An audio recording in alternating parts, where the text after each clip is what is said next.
Opa pessoal, como é que vocês estão? Tudo beleza? Estamos aqui de volta para mais um vídeo sobre Kotlin. Tem um tempinho desde o último vídeo até esse daqui. Se você está assistindo por agora, provavelmente você não vai perceber que teve essa pausa grande, mas enfim, estamos aqui de volta para dar continuidade com essa série, para aprender mais sobre Kotlin. E a ideia desse vídeo é que a gente fale sobre variáveis. Em toda a aplicação que a gente utiliza no dia a dia, seja do banco, seja de notícias, a gente possui dados que mudam com uma certa frequência.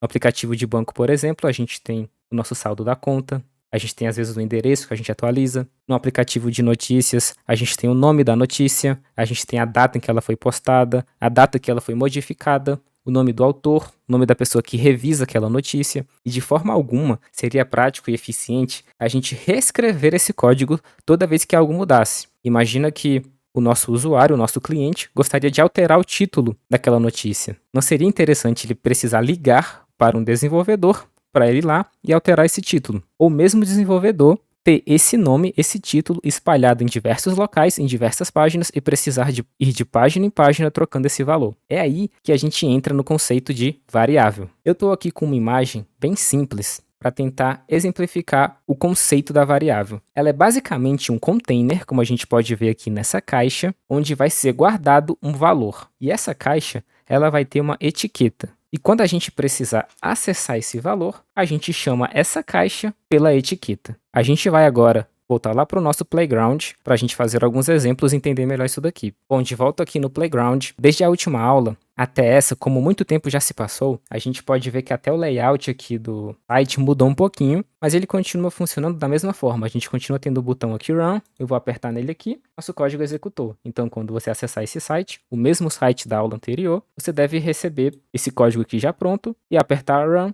você vai ter esse resultado aqui. E caso você tenha brincado um pouco com esse playground desde a última aula, talvez você vai receber aqui o seu código anterior. É só você digitar exatamente o que eu tenho aqui e você já vai estar apto para acompanhar a aula. Bom, para a gente utilizar uma variável, o primeiro passo é criar uma. E no Kotlin, a gente precisa criar uma variável antes de utilizá-la. A gente começa criando essa variável utilizando a palavra-chave val, que significa value em inglês ou valor em português. Além disso, como a gente acabou de ver naquela imagem, a gente precisa de um nome, de uma etiqueta para essa variável, um nome único. E esse nome pode ser qualquer nome que a gente quiser. A gente só precisa se atentar e esse nome não pode utilizar palavras-chave da própria linguagem Kotlin. Então, por exemplo, a gente sabe que essa palavra fun é uma palavra-chave, então não posso dar o nome da minha variável como fun. Eu preciso usar um nome diferente, um nome que o Kotlin não usa internamente como palavra-chave. E a melhor prática para o nome de variável é escolher um nome que descreve o dado que aquela variável carrega, porque dessa forma a gente consegue produzir um código que é fácil de ler e fácil de manter. Nesse exemplo aqui eu quero criar um contador, então para isso eu vou dar o nome dessa variável de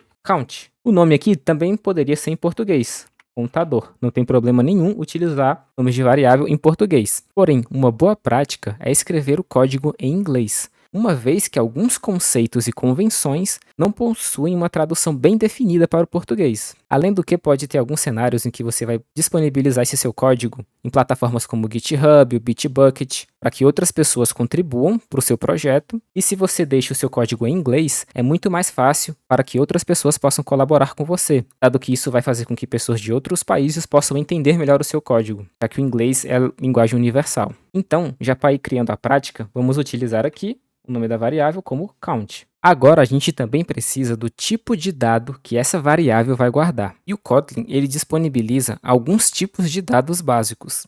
Eu não vou falar sobre todos nessa aula, mas a gente vai passar por alguns deles ao longo das próximas aulas. Nesse caso, o meu contador é um número inteiro, portanto eu vou utilizar o tipo int, que significa integer em inglês. O tipo da variável é sempre acompanhado por esse sinalzinho de 2 pontos. Então eu tenho a palavra-chave do Kotlin val, eu tenho o nome da variável, eu tenho os 2 pontos, e então eu tenho o tipo dessa variável, que nesse caso é um tipo inteiro, um tipo int. E eu também posso definir um valor inicial para essa variável. Para fazer isso, eu preciso então do operador de atribuição, que é o sinal de igual. Basicamente, esse sinal de igual quer dizer que tudo que está aqui à direita vai ser colocado nessa minha variável à esquerda, ser atribuído, vai ser guardado aqui dentro. Então, por fim, eu só preciso aqui definir o valor, que pode ser qualquer número inteiro. No meu caso aqui, como exemplo, eu vou colocar o número 5. E aqui, pronto. temos a nossa variável definida. Eu vou executar aqui o meu código e a gente vai ver que nada mudou. Eu continuo aqui com o print do Hello World, mas eu não tenho nenhuma informação aqui a respeito da minha variável.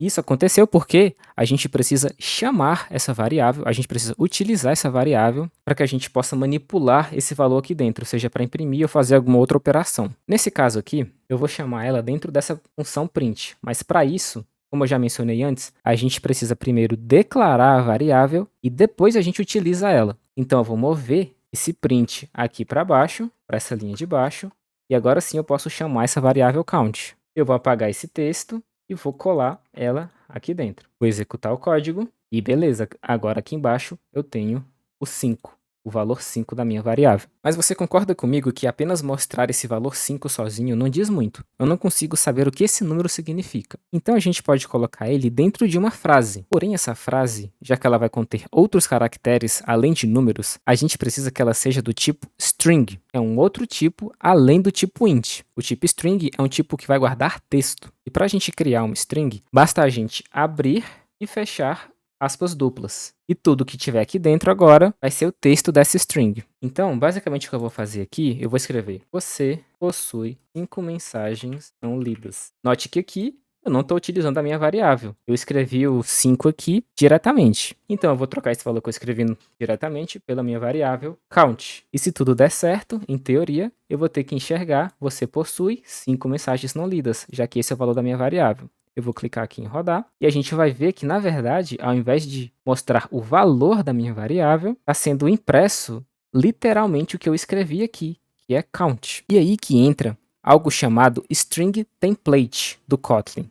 É uma forma da gente utilizar variáveis dentro de strings, porque nesse momento o que eu estou fazendo é apenas escrevendo a palavra count. O Kotlin por si só não entende que eu quero, na verdade, utilizar essa variável. Para utilizar o string template é bem simples. Eu só preciso vir aqui, o nome da minha variável, e adicionar um cifrão. Fazendo isso, quando eu executar novamente, temos agora aqui embaixo o texto correto. E para ver se tudo realmente está funcionando certinho, eu posso trocar aqui o valor dessa variável para, ao invés de 5, ser, por exemplo, 27. Vou executar novamente e beleza. Então agora, atualizando a minha variável, o meu texto também vai ser atualizado aqui automaticamente. Dessa forma, a gente pode ver que, obviamente, é um código bem simples, mas a gente começa a ver algumas pequenas mudanças e alguns benefícios de utilizar essa variável. Pois caso eu tenha aqui várias linhas imprimindo texto utilizando essa variável, eu preciso mudar apenas em um ponto para que todos os lugares sejam atualizados de forma adequada. Bom, e para o final desse vídeo aqui, eu queria deixar uma dica, que é a inferência de tipos que o Kotlin possui. Nesse cenário aqui do count, eu explicitamente defini o tipo como int, como inteiro. Porém, o compilador do Kotlin